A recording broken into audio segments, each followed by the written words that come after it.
Hey, what is up, guys? Kolst here. We are ready for United in Stormwind, the new expansion that was just announced in Hearthstone.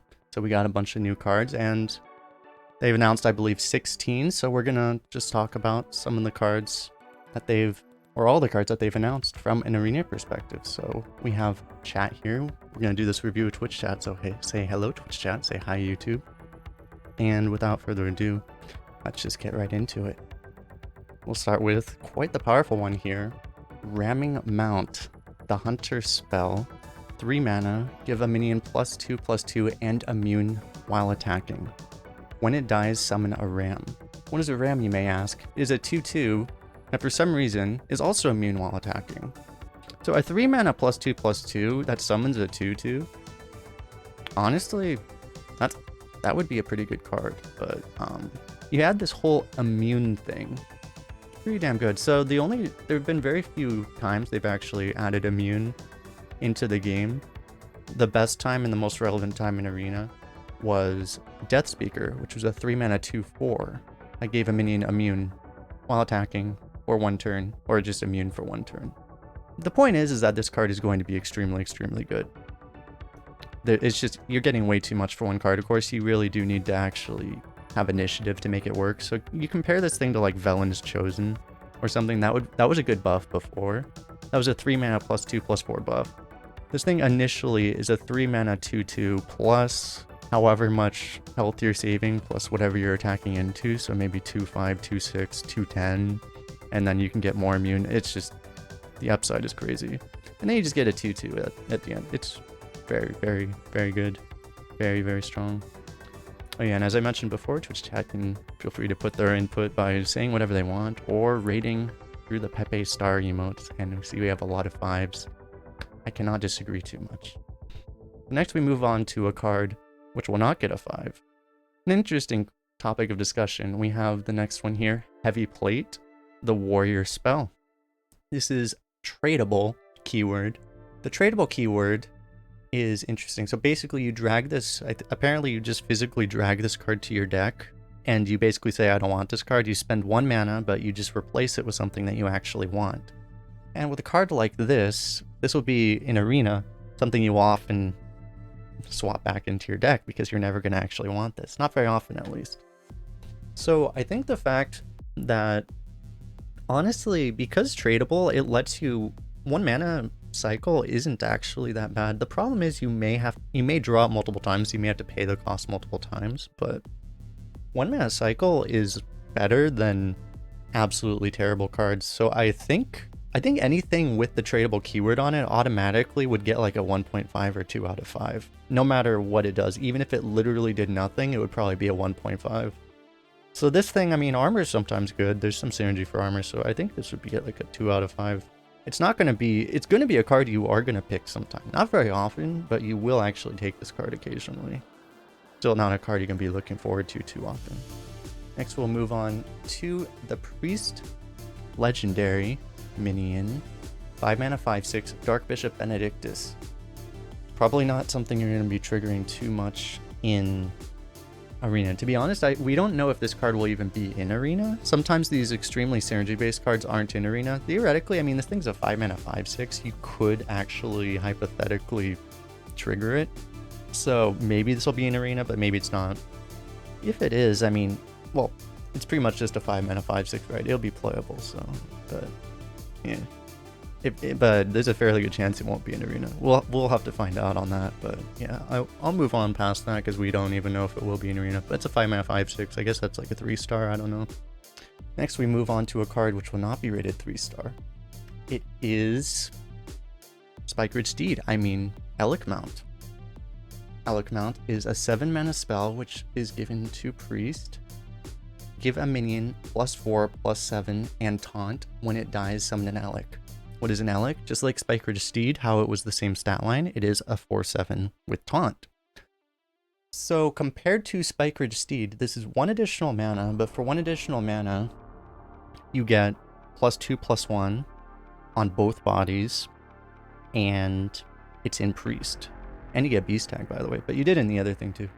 But it's in Priest, which has a lot more synergy for buffing and, you know, being able to heal big things. And generally speaking, just having a taunt that will keep you from dying.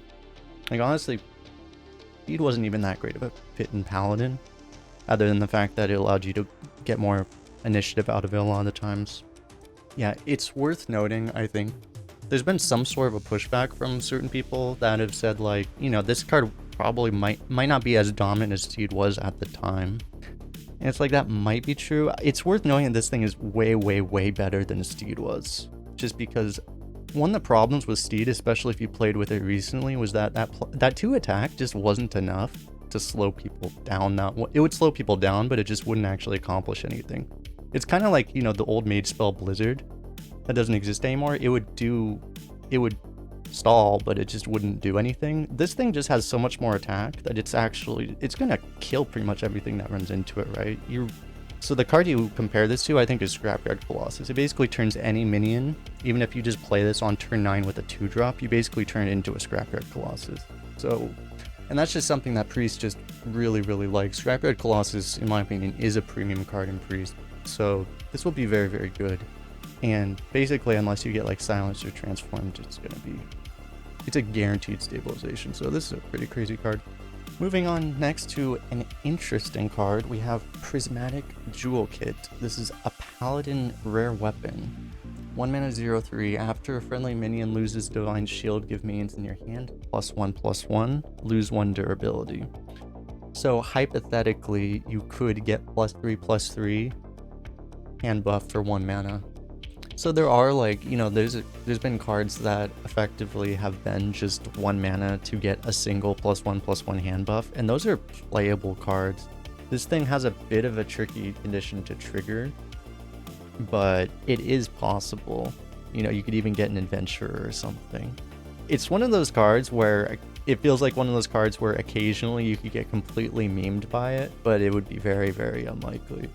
You know, hypothetically, they have the 3 mana 4/5 or actually, it doesn't really work with the 3 mana weapon. Well, no, it could hypothetically. One of those ways that they fill their board with Divine Shields and then you just play this afterwards, it would be amazing. But it's probably too tricky to pull off most of the time, so you're probably not going to want to take this too much, but you could occasionally just meme people out of this. It's worth knowing that for how hard it is to pull off. It's not like you win the game off of it, right? But it would be one of those things that occasionally I think you will get memed by, but just on average, it's not really going to be worth it. Talking about, that's true, you could actually trigger, that's a good thing to notice, is that you can actually use this to de-equip the Death Rattle weapon that gives your forward Divine Shield and then immediately do it. That's actually pretty cool. Next we have Runed Mithril Rod. 3 mana, after you draw 4 cards, reduce the cost of cards in your hand by 1, lose 1 durability. I don't see a place for this arena, I'll just put it that way. Like, it just seems it's so delayed. You can hypothetically get a lot of value, but it just seems like it's investing. This is obviously meant to be, you know, for constructed combos and having certain synergies that just doesn't seem like you're gonna have, so I can't imagine you're gonna be picking this too much. Why is it 3 mana? I think it's just to limit its potential. You don't want people playing this on turn 1 in constructed, that would be insane. Even in arena, that would probably be insane. But yeah, it just doesn't seem like an arena card. You could plot twist with this, right? That's one of the things you will see this in wild with plot twist, probably. Yeah, it's just not a card you're gonna see in arena. Next we have the questline cards. These are very interesting cards too, so I will talk about it. I'm thinking that these cards won't be in arena because these cards are very hard to trigger. Do they confirm that's not? If they're not, then I'll say what it does, but I won't talk about it beyond that because it won't be an arena. So it's questline, takes 6 damage, and then you get a reward.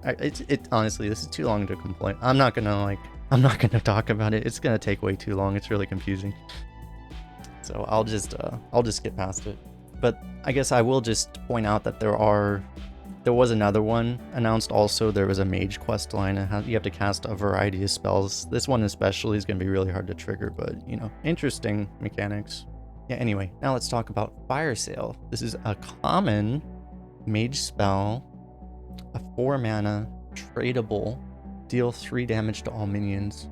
So compared to like Hellfire, a lot of times, especially if you're playing a defensive deck, one that actually wants Hellfire, the fact that it deals face damage to yourself is kind of bad. So I mean, this thing is usually, oftentimes, going to be a better Hellfire for control decks. And the fact that this is a card that's really nice to have tradable, because sometimes you just don't want AoE if you're winning, right? So the fact that you can just say, I don't want this, and just toss it for something else, it's very, very nice. I think just a very good card here. It's probably not worthy of 5 stars because it's just not that broken. There's just so many broken things, but I think I agree with a 4-star rating. Seems pretty reasonable for this. Of course, if you're playing an aggro deck, you still probably wouldn't pick it, but it's a very good card at what it is. Okay, and that's all the class cards that they've announced, and now we'll be talking about the neutral cards. Flightmaster Dungar is the first one here. This is the legendary, which should be in everyone's account already if you log into Hearthstone, by the way. This is another interesting card. 3 mana, 3/3. Battle Cry. Choose a flight path and go dormant. Which is interesting. So if you were to generate this would just be a 3/3. It wouldn't actually be a dormant compared to a lot of dormants because this is a Battle Cry, presumably. But yeah, it would have to be. Anyway, so you get a bonus when you complete it. So there are 3 different flight paths you can choose. The first one is Westfall, which I think is going to be the most common one you would choose in Arena. Basically, in one turn, summon a 2/2 adventure with a random bonus effect. So for 3 mana, on a 1-turn delay, you get a 3 mana, you get a 3/3 and a 2/2 adventurer with, any of these various bonus techs, which is just a lot of stats for 3 mana. One turn dormant isn't a super significant cost, so it's just a good amount of tempo. And that's easily enough tempo to offset the cost there in the normal, especially when you play it on curve. Later in the game, it might not feel so good, but on curve, it seems very good, but not overwhelmingly good, so I like it. Option 2 is Ironforge, which is in 3 turns, restore 10 health to your hero. In Arena, I feel like the problem is by the time you actually identify that you need to heal, 3 turns might be a really long time to wait. And that might be true in Constructed too, but, I think in Constructed, you probably would just play this on turn 3 and get the heal knowing you're going to need it against your face hunter opponent, right? And then you're going to feel really good about it, but in Arena, this one's a little weird. I feel like you wouldn't use it too often. A lot of times, even if you wanted it, it wouldn't save you. And then the third one is Eastern Plague Lands, which is in 5 turns, deal 12 damage randomly split among enemies. So, 5 turns is just an insanely long time to wait. Sure, that's pretty good effect, but waiting that long is pretty crazy. It's going to be, maybe in a super stalled out value game, you might just do this and just say, hey, if both people are out of cards, then this will be great. But yeah, I think your opponent must know what you pick, because they're going to see when it's going to pop. So overall, I think most of the time you're just going to pick this, and it's going to be a pretty good Arena card. Not the craziest legendary, but an interesting and pretty cool card. Card I do not like quite as much the design of is Peasant. A 1 mana 2/1. At the start of your turn, draw a card. Nat Bagel is crying somewhere. It's the original Nat Bagel. At the start of your turn, draw a card, but it's on a 1 mana 2/1. So the thing is well, this is easily the best 1 mana 2/1 in the game, I have to imagine. Obviously, against ping classes, you're just not going to be able to kill this, and it's just going to win the game by itself, because you're going to get 2 free cards. It's going to be disgusting, actually. This will be a card that will win games by itself, as disgusting as that is. Yeah. Obviously, it's limited against ping classes, but you're going to have to coin a ping. If you're not Demon Hunter, you're going to have to coin a ping just to kill this, because you really can't let them do this.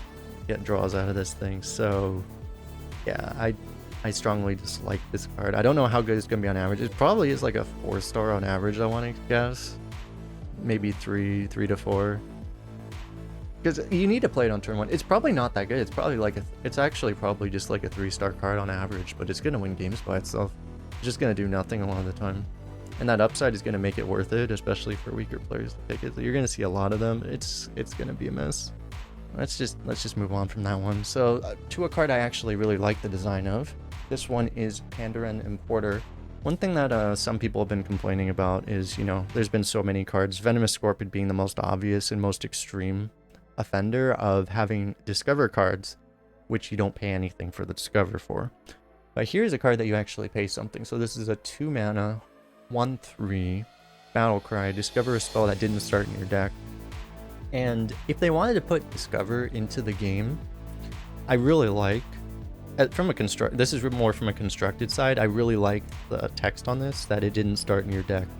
That means, you know, Priest can't just get a 3rd Renew, or Chronic Studies, or whatever, right? Like, you can't get, like, multiple Stormwind. Like, it's really nice from that. It's going to restrict it, and sadly, it's probably going to make it unplayable in constructed, but it's probably just not going to make the cut for a lot of decks for that reason, which is the tragedy of it. But in Arena, I mean, it's a 2 mana 1/3 with Discover. You pay a little bit for it, and the fact that it didn't start in your deck, that doesn't really tell your opponent anything, right? It obviously, you know what you might not be able to get. You might not be able to get a Flame Strike if there's a Flame Strike in your deck, or it's start in your deck, not just in your deck. Yeah, it's a cool card. I like it a lot. So, and Discover, its spells are still good, even if it's, again, just because it didn't start in your deck doesn't mean too much. That probably does make them a little bit weaker on average, but, you know, still good. Especially in the classes where spells are good. Next we have another pretty cool card. Well, I know, it depends on how much you like 8 cards in Arena. But, Restaurant Viper. 3 mana, 3/4 tradable. Battle Cry, destroy your opponent's weapon. So putting tradable on especially in, or just in general, putting tradable on hate cards is kind of rude, to be honest. But I mean, this is a 3 mana 3/4, so if you have it early, you'll just play it on curve, unless you have a better alternative. But most of the time, you'll just play this as a 3 mana 3/4. The fact that it's a curve minion, has tradable on it, is pretty nice still from the Arena standpoint, because, you know, if you draw this on turn 10, you'll probably just swap it, you know, just say if the average card in your deck is bigger than 3, you'll just say, okay, give me something else. So there's a bit of a bonus to the tradable text on it too. So this is a 3 mana 3/4 with not 1 but 2 different kind of marginal bonuses. So very good card. Probably, I guess this would be like a 4-star. Probably can't be higher than 4. 5 is like insane stuff, but yeah. This is probably close to Sunwell Initiate. It might not be quite as good as Sunwell Initiate, but it's gonna be close. That's kind of what I would expect. It's probably like slightly worse than Sunwell. Other than that, it's probably like the next best 3-drop in the game though. Moving on to another 3-drop, we have Impatient Shopkeep. Another minion with tradable, just a rush, 3/3. So you are paying a stat, but for that stat you get the tradable option and you get rush. So I imagine you would swap this probably less often, because you're in Arena, rush is always going to feel useful. But just a 3/3 rush still just isn't super good. I don't think I would rate this below 3 stars, because it's fine. It's not great. Yeah, it's fitting to give it 3 stars, right? 3 is 3, by the way. So I like 3. You give it 3. That seems fitting enough. And it's worth noting that there are a lot of 2/3s in the game. This could change, obviously, depending on what the rotation is. But there are a lot of 2/3s right now, so it will eat a lot of 2/3s a lot of the time. So it's pretty good for that. Moving on next to Mailbox Dancer. 2 mana 3/2. Battle Cry, add a coin to your hand. Death Rattle, give your opponent 1. So if you can somehow manage to silence this or bring it back to your hand, you can just generate free coins. It's pretty cool. So again, like, if you can somehow generate coins, it's nice. But I mean, in Arena, you're probably not gonna be doing that too much. It's just a 2 mana 3/2. You probably won't see people pick this too much, because people really hate to give their opponent things, especially in Arena, but in Hearthstone in general. But I think Trable's one of the best mechanics so far. Probably. It might be another one of those mechanics that people well, I mean, we'll see what cards they put it on. But I mean, in Constructed, they might complain about it not being impactful enough, because they tend to do that. But as far as Arena is concerned, it's pretty cool. It will draw another card, yeah. But anyway, I mean, so people don't like giving your opponent coins, especially because, you know, then they trigger Mage Scribe and all that kind of stuff. So I imagine you probably. This will be a card you probably won't feel good picking, just for that reason. But you know, it's a pickable card regardless. Not amazing, but yeah, pretty good. Moving on to the last card, it is Spice Bread Baker. Probably not a very good arena card. Just, it's a 4-mana 3/2, which is pretty much the end of the discussion. But Battle Cry, restore health to your hero equal to your hand side. If this was a targeted heal, maybe you could start to have a conversation. But like, if you just think about it, like, you know, compare this to like Holy Light, the Paladin spell. That's 2 mana, heal for 8. You need 8 cards in your hand to make this equal to Holy Light plus a 3/2, plus a 2-mana 3/2, which almost never happens in Arena. So it's like, it's just a little undertuned.